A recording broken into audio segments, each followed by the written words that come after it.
1979 के बाद पहली बार सिल्वर का 12 मंथ्स का रिटर्न 100% से भी ज्यादा है, जहां पर गोल्ड का रिटर्न 60% के आसपास।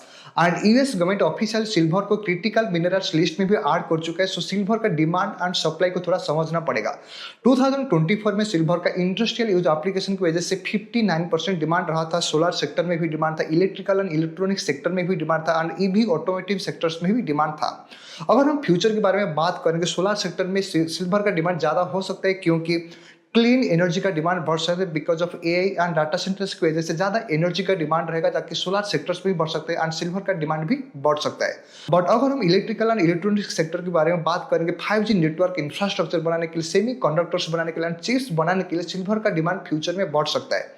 एंड ये भी ऑटोमोटिव सेक्टर में एक ऑटोमोटिव डिजाइन के लिए 25 ग्राम से लेकर 50 ग्राम तक का सिल्वर चाहिए। उसका वायरिंग, उसका सेंसर एंड उसका सबकी डिजाइन के लिए 25 ग्राम से लेकर 50 ग्राम तक का सिल्वर चाहिए।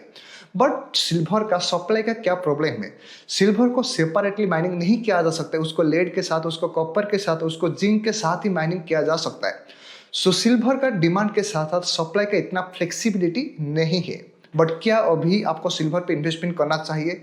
सिल्वर ऑलरेडी अभी ऑल टाइम हाई पर है, बट अगर आप लॉन्ग सम इन्वेस्टमेंट करना चाहते हो तो गलत हो सकता है। बट अगर आप एसआईपी स्टाइल में इन्वेस्टमेंट करना चाहते हो, फिर भी आप सोच कर एंड समझ कर इन्वेस्टमेंट कीजिए।